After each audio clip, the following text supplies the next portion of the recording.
Hello, hello, friends. How's everyone doing? It is such a pleasure to be back here. My name is Fanny Chu, the host, and it's Monday, and not just any Monday. It is Marvelous Monday.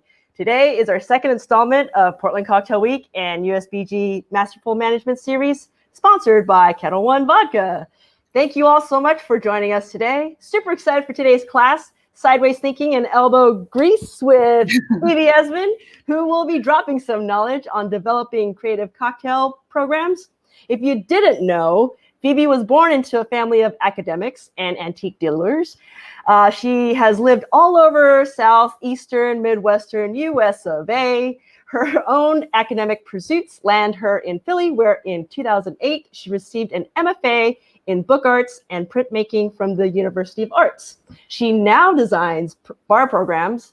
Her specific focus as it applies to programs design is on back of the house prep for streamlining programs utilizing heirloom and contemporary technologies, as a means of both eliminating waste and increasing bartender efficiency so that bartenders can in turn focus on providing their guests with the best experiences possible. Oh yeah, that is a definite must. She is also the president of the Philly chapter of the USBG. Wow, Phoebe, a Jane of all trades. What don't you do? How's it going, my friend? Hey, I'm doing good. I was the founding president of the USBG in Philly.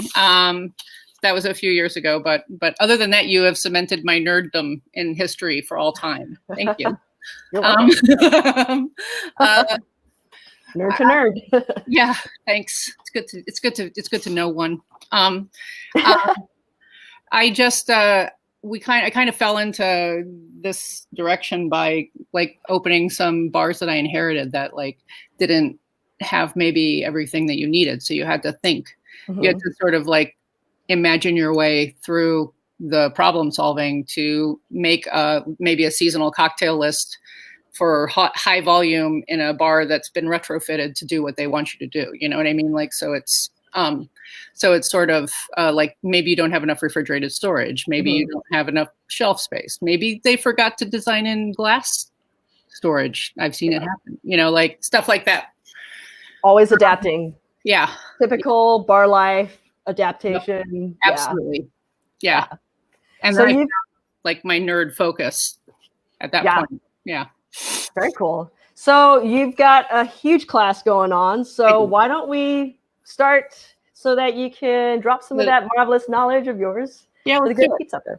Yeah. Okay. So, yep, that's me. Hi. So I'm just going to go through what we're going to talk about real quick, and then I'll hit each point. I know we don't have a lot of time. So we've got 5 major points that I want to talk about. Consider the theater of the bar. The more work you can do behind the scenes, the more smoother performance and the better guest experience you can provide. Let your imagination do its job. Be flexible. And use the whole pig. So we'll start at the very beginning. Consider the theater of the bar. On the next slide, Dave, please. Thank you. So this is one of my favorite paintings. This is the painting of the bar at the Folies Bergère by Edouard Manet, and it shows one of the bartendresses or bar. I guess they called them barmaids at that point in time. It's great because you can see she's looking out at the crowd, and at the same time you can see the audience looking back. So the use of the mirror is, it was pretty groundbreaking in art history, but I know that's not what we're here to talk about. But when I talk about the theater of the bar, I talk about I mean the experience of our guests, and actually our experience. Like I kind of started to think about getting ready for work at one point as, like you're putting on your costume and you're getting ready to work in character for the rest of the night. So maybe you put on makeup, you maybe put on clothes that you don't wear anytime, but when you're going to work, right. I have a separate wardrobe for working in and for the rest of my life. You at that point, like you get into character, you try to leave behind we're not always successful, but maybe we leave behind what we were carrying around with us when we got to work, in terms of emotional or sort of personal stuff. And we move our focus towards providing the service that we're there to do. It's like method acting. Exactly. Yes. Yeah. Only hopefully it's easier to get out of character at the end of the night. And what I'm talking about here specifically is like, now that we're reopening bar programs, we say post-pandemic, but it's not really. And how are we sort of like accommodating for that? Like, what are we doing when we get ready? Maybe maybe we have special masks that we have designated that we wear to work. I mean, I hope that most of us have received the vaccine at this point. But because we don't know about those people who are coming into our spaces, there's a certain amount of like care that needs to go into both our appearance and the way that we present our bar, so that people know that we're doing everything that we can to keep our guests safe, happy, and comfortable. Right. So, I mean, a couple of things that I think about, that I've thought about since the beginning, and I actually opened a bar during the pandemic that, like, everything was on draft and in bottles, because during a massive outbreak of disease is not the time to be handling a bunch of stuff in front of customers, right? So like moving, can we go up to the next slide, please? So like moving from slide 1, the before picture, where you're like 4 deep and everything's crazy and like you're having a great time, like it's great to work like that, and it's invigorating to work in a bar where you're just like go and let's do this. When you move to a situation where frequently there's only one bartender running the whole room, or maybe one bartender and a server for the whole room, because you've had to streamline in order to maintain your cost, number one, like your budget for your labor budget. Yeah, your labor budget. Thank you. No worries. I got you. But you also have you also want to like limit the number of places that a person could potentially be infected. And I know that like working through the pandemic, which I did until the end of October, was very sort of traumatic for people because there was so much unknown and so much fear. So that what we did, the only thing that we could do in order to like function as a bar is to be extra clean, extra thoughtful, extra, like. So like to me, bottles and drafts are a great way to go. They're also a great way to go in terms of just streamlining your process and lowering your beverage costs, in terms of lessening your overpours and spillage and stuff like that.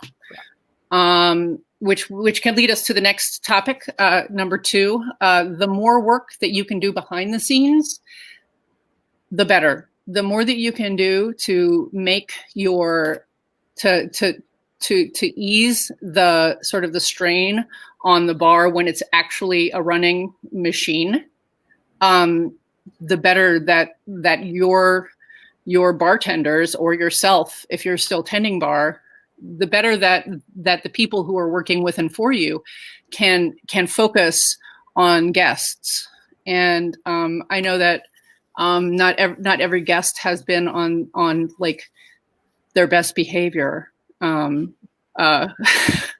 since all this went down. Yeah. But I've experienced it myself. But the problem is that if you don't have guests, then you no longer have a business. So we have to come to a way of making finding a way to relate to people who might be in a bad place. We don't know what happened to them before they got there, and they don't know what happened to you before you got to work, So hold that in your mind at all times. But in terms of prep, everything that you can do, the better. These things include, next slide. These things include like Juicing. You don't want to be juicing when the bar is opening. Usually bar staff gets scheduled to come in about an hour before shift starts. So you can get everything set up. You can mise out your setup, set up your mise en place, and be prepared to go. If you need to break down a block of ice, you can break down a block of ice. Part of that goes into the theater of the bar, and some people like to do that while people are watching because it gives them it's something that people like to see, and ask questions. But by maybe scheduling one prep shift a week in which someone is designated to do all of the syrups or any batching or get shrubs started or whatever, and also maybe start things in advance for the next week. Like you're taking a huge strain off of your bar. If all your bartenders need to do when they come to work is maybe make some simple syrup on the fly or something, or, a 2-to-1 runny honey or something like that, it becomes a more manageable sort of situation to have to develop creative drinks with minimal staff and minimal overtime. So my list includes juicing, syrup, shrubs, and secondary preparations. Meaning, if you're doing any infusions, like if you're making your own cordials, batching. How do we decide what we're going to batch, and how do you batch your drinks? I call it hot batching and cold batching. My fiance and I, who's also a bartender, Christian, some of you probably know him.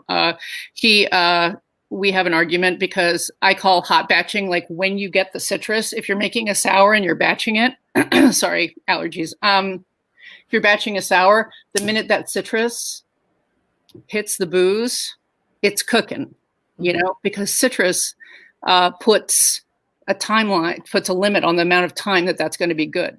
Citrus starts to oxidize and go bad, and your cocktail will change significantly within 24 to 36 hours.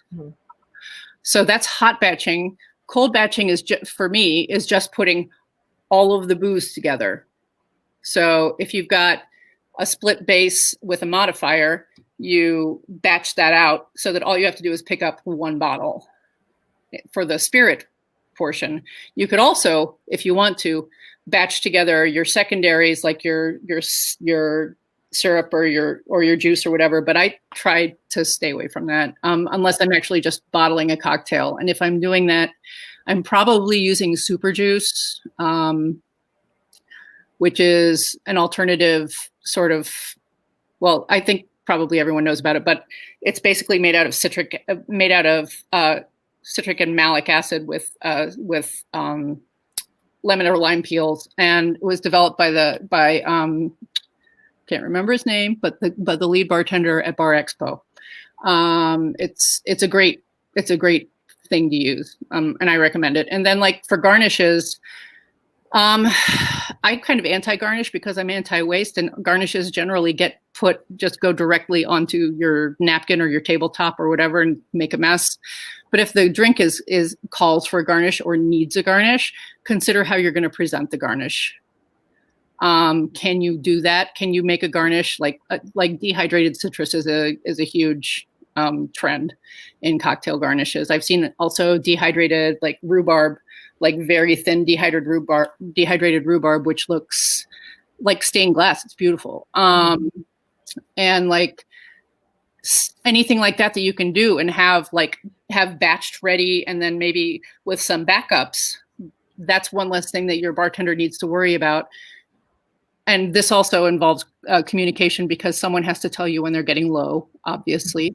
But these are a few things that you can do, because like we really want to focus on the experience of the person who's sitting across from us. When I go into the bar, I want to be sure, I want to feel reassured that I am prepared to give the person who sits down in front of me the best experience that they can have within the limitations that we all have right now. Mm-hmm. So, and part of that is letting your imagination do its job. Section 3. when I talk about imagination, I frequently use the next slide, which is a quote from Robert Frost, who was a poet laureate of the United States, I think in the 50s. But he describes two horses hauling like a carriage. And he describes the horses as moving easy in harness. And that idea just really stuck with me, that we all wear various harnesses, like as people developing cocktail programs, we wear the harness of what our employers want us to do. Like, what is it that they need? What are they asking you to do? And within the parameters of that, like, how are you going to build out your cocktail list? You want to like, let's go with something obvious, like a margarita. So I always want to put a margarita on a cocktail list because it's just a good idea. People like them, right? Mm-hmm. And I usually want to make a variation on a mule, because I want to give people what they would like to drink, but I don't always want to give it to them just like, hey, here's a margarita. And one of the things that we do, one of the places that we can find freedom and use our imaginations is within the limitations of that classic cocktail. So within the recipe of a Negroni, so you've got 1-1-1, right? Within the recipe, what each one of those things can be is pretty much open to your interpretation, as long as like one of them is bitter, one of them is a fortified wine, and one of them is spirit, is a foolproof spirit, right?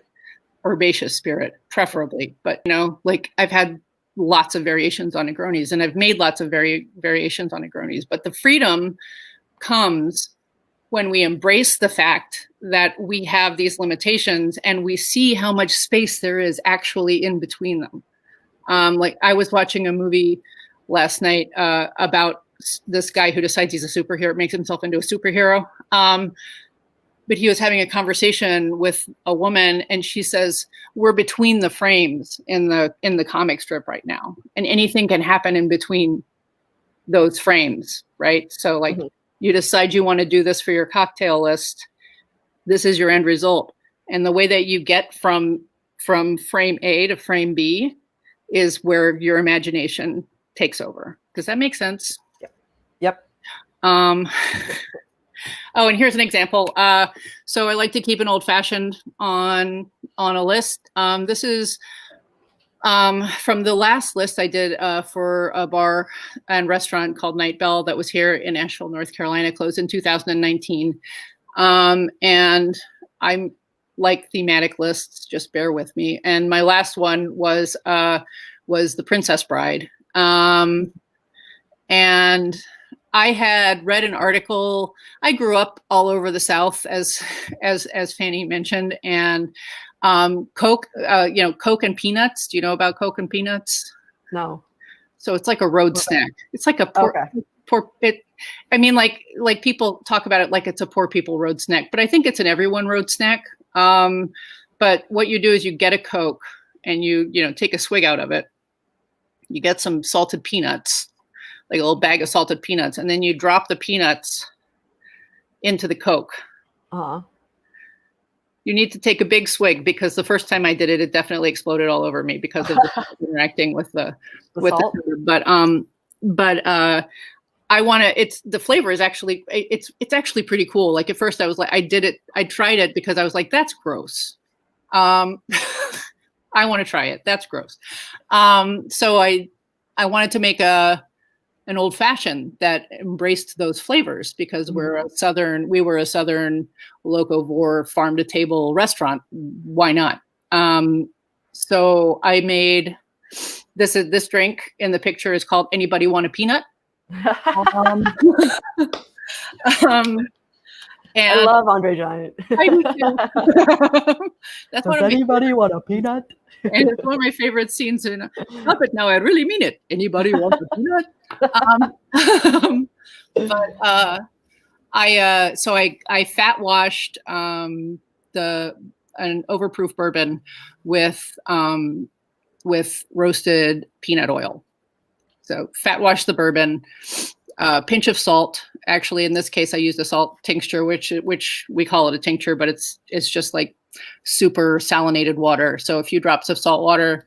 Mm-hmm. And I did a bunch of research on cola, which I'm sure we've all done at one point or another, on Coke recipes and stuff, because it's usually Coke that I read about with the peanuts and Coke. And sort of made a cola syrup. And then that was the sweetener. So 2 ounces of that fat washed bourbon, a couple drops of salt water, and cola syrup. That sounds yummy. Boom. It was delicious. It was good. I want one now. I wish I could give you one. So I'm going to move on to the next one just so that we can keep going. I don't want to run out of time.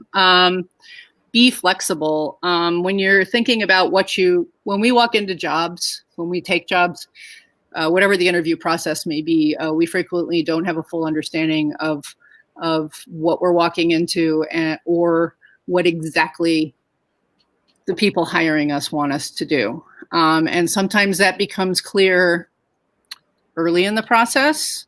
Mm-hmm. Sometimes that becomes clear at your first tasting, right? Maybe you've written a 13 cocktail list, and you've got on that 13 cocktail list, you have 2 low ABV drinks, 5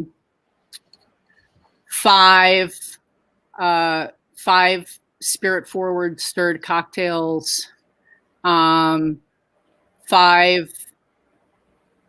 classic sour variations, and 1 like out there loopy, maybe shrub centric or something, like one weird one for the people who want the weird cocktail. For right? The weird folks out there. There are people who just, and weird cocktails are fun to design, but but when you get into the tasting, it becomes clear that the person who is going to give you the thumbs up maybe wanted 50% of the list to be low ABV, right?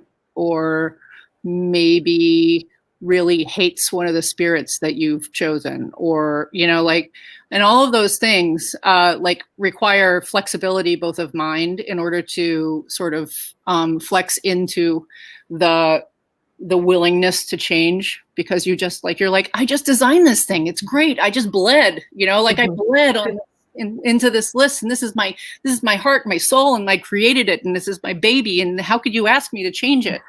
You've lost many nights of sleep from it. And one of the most important things that we can be in life and in our professional lives is flexible, especially when we're dealing with other humans, right? Mm-hmm. And humans who are perhaps responsible for our jobs, or for us, the ownership, or your general manager, or depending on the structure of your business or whatever.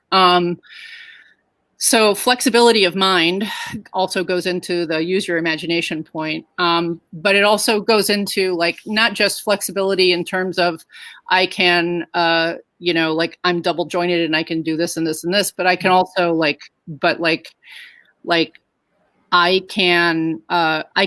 can flex in order to accommodate maybe what might become a difficult situation, by just saying, okay, let me just think about this. This is also sort of where thinking sideways comes in, because mm-hmm.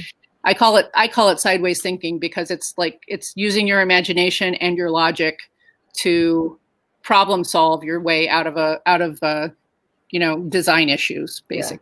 And also seeing it at a different angle if you're looking sideways. Yeah, exactly. You're well, I can see what you're saying,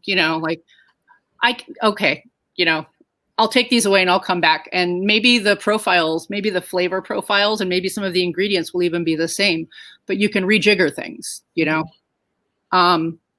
So next, using the whole pig. One of my favorite topics. I call it using the whole pig. That's co-opted from kitchens, meaning use as much of the thing as you can, and whatever that thing is. So if you're buying fruit, use as much of that fruit as you can so that you don't have to throw it away. Mm-hmm. Because what we want to do is stop throwing so much away. It's wasteful. It's bad for the world and for us. Bars and restaurants are very wasteful places. We know this. And one of the things that it would behoove us to do at this point is to sort of refocus our efforts and our creativity towards repurposing, reusing, and like remaking cocktails in a way that's both thoughtful and reduces our waste. We don't need to wear it like a badge.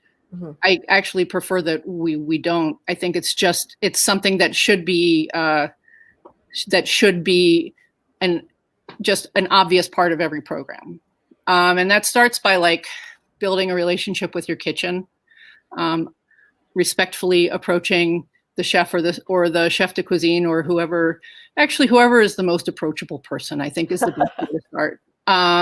Introduce yourself and explain, I'm taking on this program and I want to keep my bev cost as low as I can, and I'd love to help you keep your food cost as low as you can. Can we, work together to do this?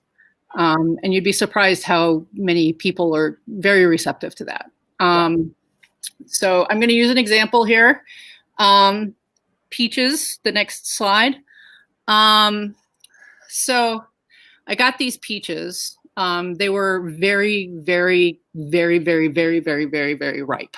Like you couldn't really how you squeeze a peach to make sure it's soft.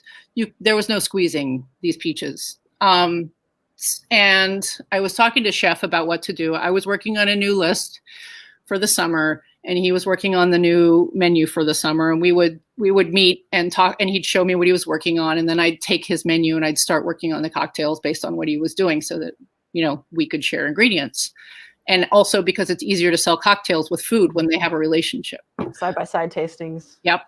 Perfect. And so we got these peaches, and they were very ripe, too ripe to do much. I mean, they were deliciously ripe, but the first thing I did was I fermented them with honey and juniper berries. So I put them in. It was a very fast ferment, as you would imagine, because they were almost fermented right there when I got them.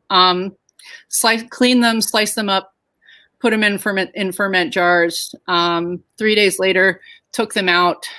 Chef used the peaches for a mozzarella and tomato salad. So the fermented peaches went into a mozzarella and tomato salad, which was delicious. But when he took the peaches, he gave me the fermentation liquid. So I took the liquid that the peaches had been fermented in, and I got another batch of peaches, which I then I skinned, and cut in half, and I canned them as half peaches in the liquid that we had. I acidulated the liquid so that we didn't grow anything, because botulism is a bad way to run a restaurant. Yeah. So I acidulated the fermentation liquid. I brought it up to temp, acidulated it. So I used citric acid for this situation. You could also use vinegar or actual citrus juice. But I then canned the peaches in the syrup that the previous peaches had been fermented in. I took the skin from the peaches that I was canning, and I made a vinegar out of those. So the fourth picture is the peach vinegar with this beautiful, the mother on top of it. It was the prettiest. It was the prettiest mother I've ever seen, other than mine.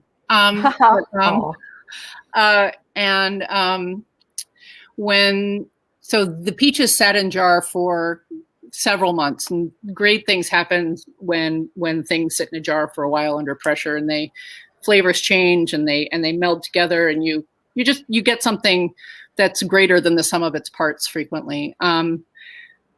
So when the kitchen took the peaches to use in the wintertime, because like that was the whole point. One of the whole points of running a preservation program is so that like when it's cold and rainy and like snowy and gross outside, you can open this jar of peaches and give someone something that reminds them that the sun will come out again. You know what I mean? Yeah.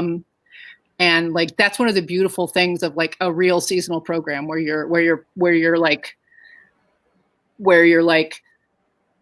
using what you have to in the moment that it has to be used, and then putting up everything else and breaking it out throughout the year when people have forgotten that it still exists, you know? Yeah. So we made the peach stuff. Then he gave me back the liquid from canning the peaches. So Wow. it had been processed twice, and I made a cocktail with it. I used it for an old fashioned because I really didn't want to step on it with anything else. Yeah. So I guess like most of my example drinks are old fashions today. I didn't think about that, but I guess that must have been what I was wanting when I was working on this presentation. And that's fine. Some methods for sort of repurposing things is canning, fermentation. You also, like lots of restaurants and bars have dehydrators. We already know about dehydrated citrus, but you can dehydrate other things too. Like I mentioned rhubarb before. I've also like dehydrated tomatoes. That's a kind of a gimme. The world is your oyster when it comes to dehydrating it. It also really concentrates. Dehydrating and drying concentrates the flavor. Mm-hmm. So if you just want to use that dehydrated thing for making something else later in the year, it's going to have a ton of flavor. Yeah.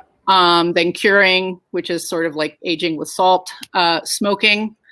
I'm not going to get up on my soapbox about smoked cocktails right now, but smoking is a thing that you can do in the back of the house that, you know, isn't part of the smoke and mirrors of the cocktail bar, but provides a lot of flavor.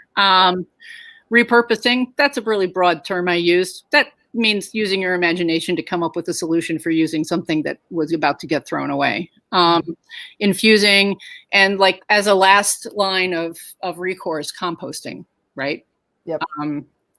Composting being a way to just put it back into the earth, and that way someone can use it again to grow something else. So I guess that gets us to our questions. If anyone has any, Fanny, I don't know. I don't see anything coming in. Well, but yeah, give back to nature. Yeah. I mean, it is that the cycle of life going, right? Yeah, right. Absolutely. So, I mean, that's everything I have. I think I'll see a lot of you guys in a couple of hours. Watch for the big class. Thank you, Fanny, for hosting me, and I hope this was helpful for people. Absolutely. Thank you, Phoebe, for making everyone's Monday masterfully manageable and marvelous. Thank you again, Kettle One, USBG, and Portland Cocktail Week for all you do for our community. And to all you beautiful people out there, I really appreciate you for taking the time out for joining us today. Thanks a million. If you enjoyed this class, please hit the like or love button or show some love in the comment. And if you want to see more marvelous classes, Monday classes like this one, follow Portland Cocktail Week on Facebook page. We have new classes on Mondays and an archive of our past classes on the video tab right there. For folks who aren't on Facebook, we are posting these videos on YouTube, PDXCW as well. We're also on the Instagram at PDXCW, so you can find out what's coming up next there.